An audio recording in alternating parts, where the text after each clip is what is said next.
Karena kalau kita lihat di survei itu kan jauh tuh. Prabowo, Ganjar tipis bersaing gitu ya, naik turun gitu ya. Anies jauh di bawah. Di pembicaraan di masyarakat juga kurang lebih sama gitu. Kita ini mau milih Prabowo atau Ganjar ya? Gak ada opsi Anies gitu.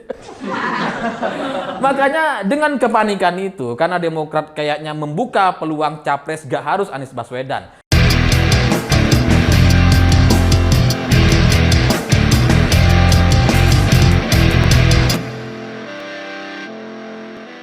Selamat malam para mantan, selamat malam untuk semua mantan-mantan kalian yang suka menjilat. Enak ya punya mantan yang suka menjilat. Nah, cerita-cerita semacam itu bagi saya jadi mirip sekali dengan cerita Anies Baswedan. Karena kalau kita perhatikan, Anies kalau bicara itu suka menjilat gitu. Udah kayak kadal. Kadal Yaman.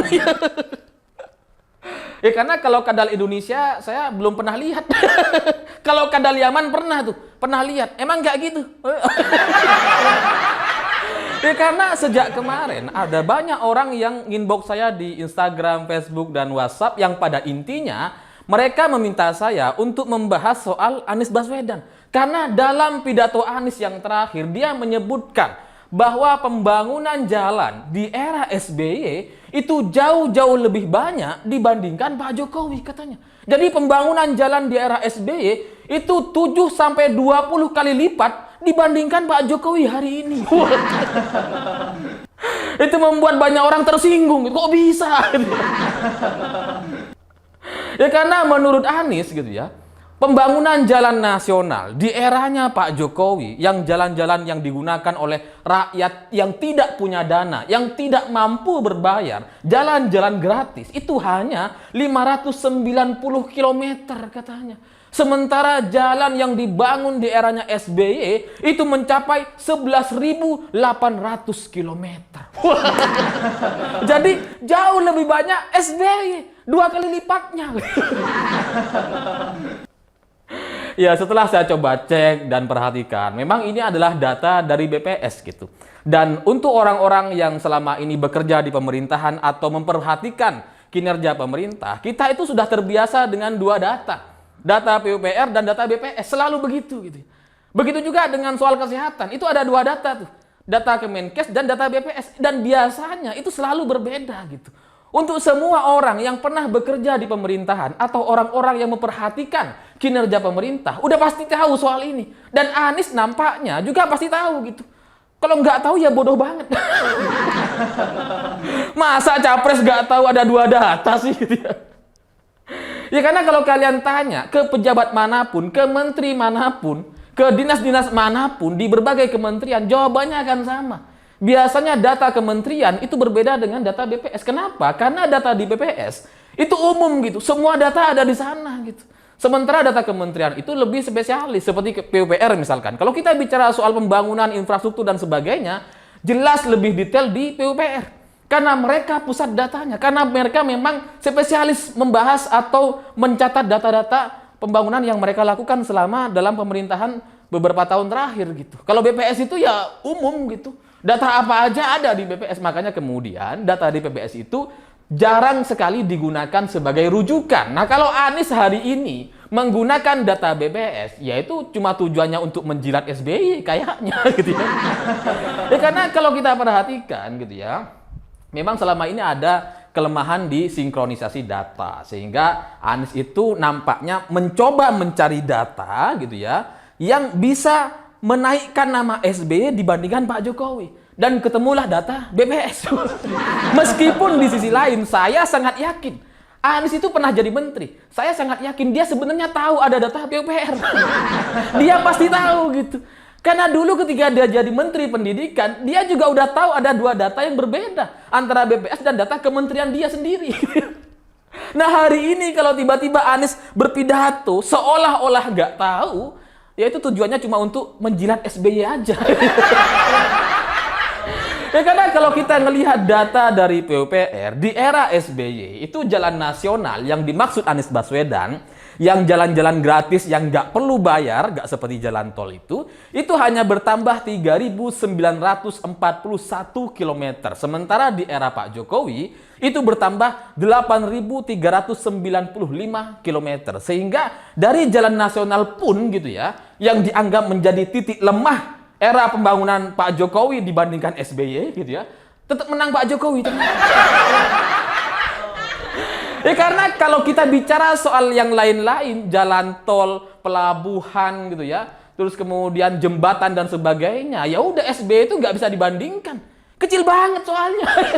Ngapain dibandingin gitu.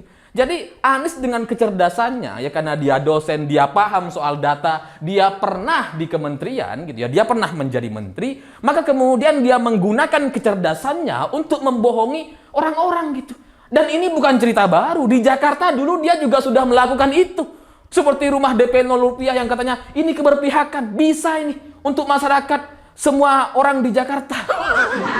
Tapi pada akhirnya apa? Bohong gitu. Sama seperti sekarang. Dia coba mengulangi cara-cara yang sama. Dengan cara berbohong. Dengan menggunakan kepintarannya gitu. Licik sekali memang gitu ya. Ya inilah konsekuensi orang yang pinter tapi licik. Jadi bisa membohongi orang lain. Tapi di sisi lain Anies mengakui gitu ya, kalau soal jalan tol itu memang mayoritasnya dibangun di eranya Pak Jokowi. Karena dia nggak bisa cari data yang bisa memenangkan Pak SBY gitu ya. Mau data BPS, data malaikat sekalipun tetap menang Pak Jokowi. Jadi nggak bisa dia bandingin gitu ya. Makanya dia fokus di jalan nasional yang kebetulan data PPS itu yang paling nggak akurat soal jalan nasional ini. Makanya dia gunakan tuh untuk disampaikan kepada publik dengan tujuan untuk menjilat SBY, tapi dengan cara yang tidak hoax gitu. Sehingga kalau hari ini kemudian Anies dibantah dengan banyak orang, dia punya referensinya gitu. Data BPS. Jangan salahkan saya, salahkan BPS. Kira-kira gitu strateginya gitu ya. Dan ya begitulah sekali lagi orang pintar yang menggunakan kepintarannya untuk hal-hal yang licik dan membohongi masyarakat gitu. Tapi pada akhirnya masyarakat Indonesia itu sudah pasti tahu gitu ya. Mayoritas masyarakat Indonesia yang hidup di eranya SBY dan Pak Jokowi hari ini udah pasti bisa membandingkan. Ya minimal mereka kan mudik setiap tahunnya gitu ya. Dan mereka bisa merasakan, pasti bisa merasakan. Di eranya SBY, kalau kita mudik dari Jakarta ke Surabaya, itu bisa lebih dari 2 hari itu. Karena berhenti-berhenti di jalan. Dulu belum ada jalan tol gitu. Yang kalau kencing harus di pinggir jalan, kencing ke pohon kayak FPI. Kencing di mana-mana gitu ya. Hari ini nggak ada lagi pemandangan yang seperti itu. Kenapa? Karena rest area ada di mana-mana. Jalan tol terhubung dari Surabaya sampai Jakarta. Jadi kalau ada orang mudik dari Surabaya, Jakarta atau sebaliknya gitu ya, hari ini nggak akan sampai lebih dari 24 jam. Mereka akan sampai dalam hitungan belasan jam aja gitu. Nggak lama-lama, nggak sampai nginep di jalan gitu. Karena pembangunan di era Pak Jokowi benar-benar merata. Jangankan jalan tol, jalan nasional, jalan-jalan desa sekalipun juga sudah dibangun di mana-mana gitu. Ya karena kalau Anies bicara soal jalan nasional yang dianggap lebih banyak SBY gitu ya, padahal salah. Dia nggak baca data-data yang lain gitu. Dia tutup mata tuh. Kenapa? Ya karena nggak ada yang bisa dibandingkan gitu. Kalau kita baca soal dana desa gitu ya, jalan-jalan yang dibangun di pedesaan, karena kan kita bisa rasakan tuh.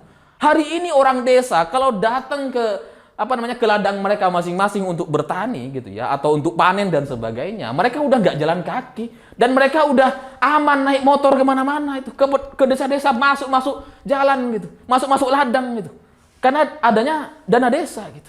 Karena dengan adanya dana desa itu, dengan kekuatan gotong royong gitu ya, yang disebar ke seluruh desa di Indonesia, itu pada tahun 2019 ketika Pak Jokowi masih menjadi calon presiden waktu itu, dan ketika debat capres, saya ingat betul Pak Jokowi itu bilang bahwa dengan adanya dana desa itu sudah dibangun 191.000 kilometer.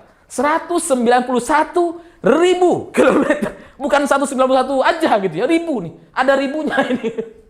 Nah hari ini 2022 menurut data yang terakhir itu sudah terbangun 316.000 kilometer. Jadi ini nggak bisa dibandingkan di eranya Pak SBY. Karena di era Pak SBY nggak ada. Jangankan jalan desa, jalan yang biasa-biasa aja nggak diperbaiki. Nah ini kalau mau dibandingkan dengan hal yang lain, misalkan jembatan, ada 1,5 juta jembatan, ada waduk, ada pelabuhan, dan lain-lain. Itu juga nggak bisa dibandingkan dengan SBY gitu. Kenapa? Kalah jauh gitu. Makanya Anies fokus kepada jalan nasional, karena ada datanya dan ada referensi yang bisa dipercaya, yaitu BPS. Meskipun sebenarnya kita sama-sama tahu bahwa data BPS itu selalu tidak akurat dibandingkan data dari kementerian. Semua orang juga udah tahu gitu. Tapi Anies ya sekali lagi menggunakan kecerdasan dan kepintarannya untuk membohong-bohongi orang-orang lain atau untuk menjilat SBY. Kenapa dia kemudian menjilat SBY? Ya jelas tujuannya itu bukan untuk adu data, tujuannya bukan untuk berbicara soal kebenaran, enggak gitu ya. Tujuannya untuk supaya dilirik oleh SBY gitu. Anies itu menjilat-jilat SBY karena belakangan Demokrat dan SBY nampaknya membuka opsi lain, membuka peluang untuk capres di luar Anies Baswedan gitu. Makanya kemudian kalau kita perhatikan, ya ini ada cerita yang nggak diceritakan gitu ya. Tapi kalau kita perhatikan di media gitu ya, kita kan sudah bisa lihat itu bahwa beberapa bulan terakhir yang datang ke Demokrat gitu ya, ada Golkar, ada PKB, yang terakhir kemarin Prabowo Subianto gitu. Ini kan artinya gitu ya, dari 3 partai yang datang ke Demokrat itu ada sinyal-sinyal bahwa bagi Demokrat capres itu nggak harus Anies, bisa orang lain, bisa Prabowo, bisa Erlangga, tergantung bagaimana penawarannya, tergantung bagaimana AHY bisa diakomodasi. Jadi belakangan ini gitu ya, Demokrat melihat bahwa capres itu nggak harus Anies, makanya Anies jadi panik gitu. Wah gimana ini? Makanya cari-cari data lah, cari-cari muka gitu ya, menjilat-jilat SBY sampai lemes, sampai puas gitu kan. Supaya apa? Supaya SBY inget gitu bahwa Demokrat itu dukung Anies gitu. Ini kalau nggak diingetin, kalau Anies nggak menjilat SBY, bisa-bisa Demokrat juga benar-benar melupakan. Gitu. Ya karena dalam politik gitu ya, sebuah pertemuan antar ketua umum partai itu pasti karena persetujuan kedua belah pihak. Bukan cerita soal kita bertamu seperti bertamu ke teman gitu ya, tergantung kita, maunya kita kapan aja, gak bisa gitu ya. Pertemuan dua ketua umum partai itu pasti karena kesepakatan, pasti karena ada sinyal-sinyal gitu. Kalau mereka belakangan ini Golkar, PKB, dan Gerindra datang ke Demokrat, itu pasti ada sinyal untuk penerimaan. Untuk membuka peluang capres di luar Anies Baswedan. Ya karena kalau mereka berbicara dengan PDI Perjuangan, jelas itu nggak ada opsi lain. Capresnya harus Ganjar. Gitu. Makanya Golkar, PKB, dan Gerindra belum juga bertemu dengan PDI Perjuangan gitu. Karena apa? Ya karena capresnya udah dikunci. Gitu. Kalaupun ada yang mau ketemu, mungkin cuma Prabowo yang bisa. Kalau Erlangga udah nggak mungkin bisa gitu ya. Apalagi Caimin nggak bisa. Nggak punya posisi tawar dia gitu. Makanya ya orang-orang ke Demokrat. Karena Demokrat punya peluang untuk menerima capres di luar Anies. ya apalagi setelah ngelihat Nasdem, sekjen Partai Nasdem ditangkap atau ditahan kemarin gitu ya. Demokrat itu kayaknya sangat-sangat trauma dengan pengalaman tahun 2014 gitu. Karena dari partai pemenang pemilu yang mendapatkan 22%, tiba-tiba anjlok hanya seperti 7% kalau nggak salah gitu ya. 9 atau 7%, jadi jauh turunnya gitu ya. Dan itu turun gara-gara ya kasus korupsi. Karena kasus korupsinya terjadi jelang pemilu gitu. Nah hari ini Nasdem mengalami hal yang sama. Sehingga bagi Demokrat gitu ya, ya nggak maulah Demokrat ikut kena getah dengan bergabung dengan Nasdem misalkan. Daripada ini merugikan Partai Demokrat, mending cari teman lain aja.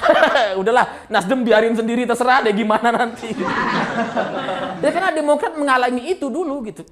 Kalau partai-partai lain mungkin nggak ngalami, tapi Demokrat mengalami betul. Kalau mereka kena kasus korupsi di tahun politik, ketangkep, udah pasti itu suaranya jeblok gitu. Nah mereka hari ini nggak mau ikut-ikutan atau kena dampak dari Nasdem gitu. Nah dengan situasi yang seperti sekarang, Anies itu ya coba menjilat SBY. Sampai lemes gitu ya. Supaya apa? Supaya dia inget tuh. Supaya Demokrat itu inget bahwa Anies itu capresnya gitu. Ya karena apa yang dilakukan oleh Anies itu kan kurang lebih sama seperti yang dilakukan oleh AHY gitu ya. Dan ini yang dilakukan oleh Anies hari ini itu yang pertama kali kayaknya. Sebelum-sebelumnya enggak gitu. Karena sekarang sudah panik tuh. Wah, gimana ini? Udah jilat aja deh. Ya, jadi tujuan dari Anies membicarakan atau berpidato soal data yang salah itu atau data yang dari BPS itu, tujuannya bagi saya itu ada dua. Karena situasinya di Demokrat sekarang membuka kemungkinan capres di luar Anies Baswedan, dan yang faktor yang kedua gitu ya, karena Anies sudah tidak terlalu dipembicarakan gitu. Anies tuh udah nggak jadi bahan pembicaraan hari ini, karena hari ini media kita orang-orang fokus kepada Ganjar dan Prabowo. Cuma dua orang itu gitu. Seolah-olah nggak ada Anies. Karena kalau kita lihat di survei itu kan jauh tuh. Prabowo, Ganjar tipis bersaing gitu ya, naik turun gitu ya. Anies jauh di bawah. Di pembicaraan di masyarakat juga kurang lebih sama gitu. Kita ini mau milih Prabowo atau Ganjar ya? Gak ada opsi Anies gitu. Makanya dengan kepanikan itu, karena Demokrat kayaknya membuka peluang capres gak harus Anies Baswedan, dan Aniesnya juga sudah tersingkir dari pembicaraan soal Pilpres 2024, maka dia membuka data ini supaya apa? Supaya diingat oleh SBY dan supaya dia dibicarakan. Tapi nggak akan bisa gitu. Ini nggak akan berhasil. Kenapa? Karena di koalisi perubahan ada Joni Plate. Panggung utamanya di Joni Plate gitu, karena persidangan belum dimulai. Nanti di persidangan itu akan menjadi sorot perhatian dan pusat perhatian semua orang gitu, sehingga Anies itu nggak akan punya panggung dia. Makanya makanya sekarang tuh Anies tuh susah payah untuk menyampaikan pernyataan-pernyataan supaya dibicarakan gitu, karena orang sudah nggak tertarik gitu ya. Tapi pada akhirnya gitu ya, apapun yang dibicarakan oleh Anies gitu ya, seperti sekarang soal jalan tol itu akan negatif gitu. Apalagi ditambah nanti dengan Joni Plate akan tambah negatif gitu ya. Sehingga ya dia susah payah untuk mencari momentum agar dia dibicarakan. Jadi karena dia tidak bisa mendapatkan momentum dibicarakan secara positif, negatif pun nggak apa-apa deh gitu ya. Yang penting orang tidak lagi bicara soal Joni Plate. Jadi dia beralih kepada Anies Baswedan. Ya karena daripada orang bicara terus Joni Plate gitu ya, yang susah dibantah gitu, mending Anies coba ambil bagian gitu supaya orang tidak lagi bicara soal Nasdem. Tapi ya sekali lagi itu cuma sementara. Ibarat obat itu kayak balsem lah. Sekarang Anies tuh lagi pakai balsem, dioles gitu. Emang kerasa gitu ya, dibicarakan akhirnya meskipun negatif, tapi itu sama sekali nggak akan pernah bisa mengubah panggung utama Joni Plate. Jadi saya pikir itu. Terima kasih sudah menonton. Begitulah kura-kura.